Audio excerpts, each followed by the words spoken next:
o Equador está recebendo reforço das Forças Armadas dos Estados Unidos para patrulhar a costa do país contra as ações do narcotráfico. A atenção do governo Trump para o combate ao tráfico de drogas na América Latina também foi um dos temas na ligação entre Lula e Trump nesta sexta-feira. Vamos ver detalhes na reportagem de Mariana Jangiacomo. Segundo o ministro da Defesa do Equador, Giancarlo Lofredo, os Estados Unidos estão empregando 2 navios de guerra, lanchas interceptadoras e 3 helicópteros Black Hawk para operações em águas equatorianas. A ação se concentra em rotas utilizadas pelo narcotráfico entre o território continental do Equador e as Ilhas Galápagos. Pela região passam embarcações de pesca e lanchas rápidas envolvidas no transporte de cocaína para o México. E uma vez chegando ao território mexicano, a droga pode seguir para os Estados Unidos. O Equador de Daniel Noboa se tornou um dos principais aliados do governo Trump no combate ao narcotráfico. O general à frente do Comando Militar Sul dos Estados Unidos, Francis Donovan, esteve no país nesta semana. Foi a 3ª viagem oficial do comandante desde março. A visita foi concluída na última terça-feira. 2 dias depois, o Departamento do Tesouro americano impôs sanções econômicas contra uma rede de empresas de barcos de pesca baseada no Equador. Os operadores dessas embarcações estariam fornecendo serviços logísticos em alto mar para grupos ligados ao narcotráfico. No Brasil, o presidente Lula disse a Donald Trump em ligação nesta sexta-feira que há interesse em cooperar com os Estados Unidos no combate ao crime organizado, mas ponderou que facções como o PCC e o CV não devem ser equiparadas a organizações terroristas. Lula frisou a Trump a necessidade de asfixiar financeiramente o crime organizado. Segundo nota do Palácio do Planalto, o presidente americano se dispôs a reforçar a cooperação entre os 2 países na área e indicou que acionaria funcionários de alto escalão em Washington para prosseguir com as conversas. Augusto, já são 3 países que aceitaram receber tropas americanas: Paraguai, Equador e Colômbia. E agora, com essas operações, qual é o tamanho do risco desse avanço militar americano aqui na América Latina? Veja, acredito que a ideia de risco deve ser contextualizada naquilo que os Estados Unidos, sob a administração Trump, deixaram muito claro, que é a concepção de uma retomada, de um reasseguramento do seu papel de dominância no hemisfério americano. Isso visando, de um lado, a tentativa de reduzir os espaços e a liberdade de ação da China na região, e, do outro, buscar dar um norte para a região numa perspectiva de uma concepção quase que jacksoniana de política externa americana, que, em grande medida, é um corte histórico em relação a outras administrações, inclusive republicanas, para a América Latina e Caribe. O risco, ele se constitui na perspectiva de que você tem a emergência daquilo que pode ser considerada uma onda azul, em que a relação entre nomear grupos do crime organizado como terroristas, a opção de ações cinéticas contra esses grupos, somado, obviamente, a governos que precisam de um apoio externo para buscar efeitos de aprovação eleitoral, tal como de recursos americanos, criam uma pressão absurda em relação ao Brasil, sem necessariamente contribuir para resolver o problema. E aí, sempre importante lembrar que os Estados Unidos estiveram com a Colômbia durante anos contra as Farc e, apesar do Acordo de Paz de 2016, grupos insurgentes ainda existem na Colômbia. Lorival, o que a gente viu de ação do Trump na América Central, com aqueles barcos matando aquelas pessoas, enfim, sem julgamento, sem comprovação de nada, é o que a gente vai assistir agora aqui mais perto? As ações em terra costumam ser um pouco menos imprecisas, né? Um pouco menos aleatórias, mas sim, existe o risco de erros, né, de ataques indiscriminados, de excessos. Por quê? Pela própria natureza das Forças Armadas, elas não são treinadas para esse tipo de ação. Na Colômbia havia uma justificativa porque o narcotráfico era apoiado pela guerrilha, que aí sim, forças guerrilheiras e paramilitares que tinham características de uma guerra militar realmente, e aí fazia mais sentido. Mas no Equador, nos outros países, são narcotraficantes fortemente armados, muito ousados, muito infiltrados, mas não justifica a ação de forças armadas, porque forças armadas são treinadas para destruir o alvo e matar o inimigo, enquanto que, nesse caso, são cidadãos criminosos, porém com direitos, não é uma guerra, né? E eu sei que o senso comum, as pessoas leigas, não entendem essa diferença, e o que eu estou dizendo é impopular, mas é tecnicamente o correto, e é ineficaz fazer isso, porque não tem a investigação apropriada.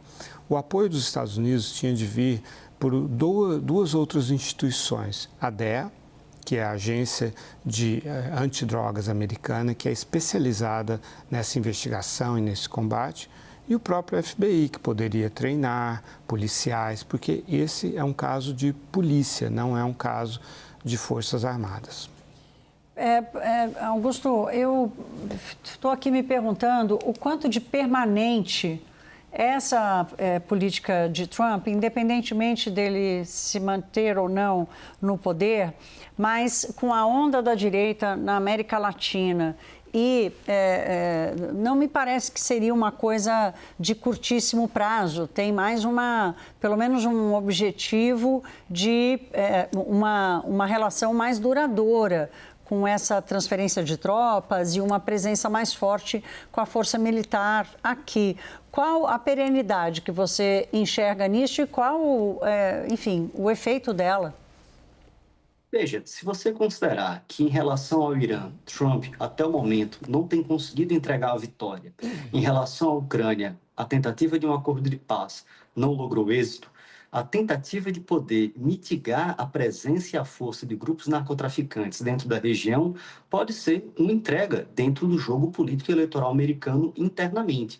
Se você considerar na perspectiva americana, a concepção essencial no campo militar, ela é voltada à interdição naval, essencialmente, das rotas do tráfico, especialmente dos países da América do Sul, para o México e possivelmente para o próprio Estados Unidos. Nesse sentido, a ação do poder militar por parte dos Estados Unidos cumpre, entre outros elementos de poder nacional, da sua grande estratégia para a região, inclusive somada a sanções contra grupos e atores que, em tese, apoiariam o que eles chamam de narcoterroristas. Nesse sentido, para os Estados Unidos, tem sentido, seja uma perspectiva de mitigar o problema que, de certa forma, tem um relevante impacto social e eleitoral dentro dos Estados Unidos, mas para a região é como você bem coloca, ou seja, é algo que tem uma ressonância muito positiva para um eleitorado cansado da violência, em que nessa onda mais à direita tem um fortíssimo apego na agenda pública da questão da segurança pública, e ações cinéticas, em geral, estão associados à popularidade e a votos, em grande medida. Por outro lado, isso pouco resolve, como bem coloca o Lorival, essa questão ela tem uma dimensão de caráter estrutural e social que demanda apoio ao Estado, instituições fortes e rule of law. E isso, em grande medida, você não faz bombardeando meramente canais ou linhas de comunicação logística do narcotráfico. Isso, em grande medida, envolve um esforço prolongado, essencialmente na limpeza de instituições políticas e policiais que estão relacionadas ao sistema de justiça, que em vários países da região tem gravíssimos problemas e são um apoio parasitário para a governança criminal desses grupos. Entretanto, para os Estados Unidos, isto não é grande problema. O problema é fazer com que o fluxo da droga pare de chegar lá e, por consequência, crie condições para um continente politicamente, ideologicamente alinhado a si, somado, obviamente, com a possibilidade de aumentar o seu basing dentro da região. E isso, em grande medida, é uma pressão em relação ao Brasil que, dentro do escopo político-ideológico prevalente nos últimos anos, a concepção de uma tentativa de autonomia estratégica dentro da América do Sul é percebida como um objetivo geopolítico importante para o Brasil. Ou seja, podemos estar caminhando várias casas para trás para o começo do século XXI. Lorival, a gente falei aqui agora há pouco do Brasil estar cercado de países que estão caminhando para a direita e que estão, de alguma forma, estão dentro do escudo das Américas. Hoje a gente até mostrou o mapa, assim, o Brasil está isolado, ali tem a Venezuela, que já está dominada pelos Estados Unidos, nem precisa participar do escudo das Américas, Suriname e Guiana Francesa, que também não tem por que participar. Qual o peso? Como é que você vê o Brasil reagindo a isso? O que seria estrategicamente importante, até diante desse modelo de comunicação ou de interlocução que a gente estabeleceu com os Estados Unidos? Eu acho que a linha adotada pelo presidente Lula na conversa de hoje e em outros contatos com o governo americano é a linha correta, no sentido de propor uma cooperação, demonstrar a sua disposição de fazer esse combate, listar as medidas que têm sido adotadas no Brasil e pedir ajuda dos Estados Unidos, só que não uma ajuda militar, que não é adequada, não é apropriada, não é eficaz, mas sim inteligência, né? Porque primeiro você precisa entender toda a cadeia, de onde parte, desde o plantio da droga até o refino, a distribuição, enfim, até chegar lá na ponta nos Estados Unidos, no mercado e tal, o transporte, a logística. Isso requer investigação, né, inteligência, conhecimento, e não ir lá e matar as pessoas sem antes ter investigado, sem antes ter interrogado, sem ter informação, né?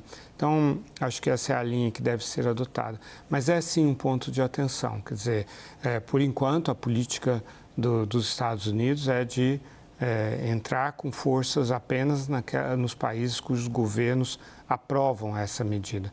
Mas se essa política cresce em importância político-eleitoral para Donald Trump e se ele vê oportunidade, motivação para adotar ações unilaterais sem autorização do governo, temos potencialmente aí uma séria crise pela frente. Mas qual o tamanho desse risco? Assim? O quanto isso está na cauda ou está num cenário de base para a cauda?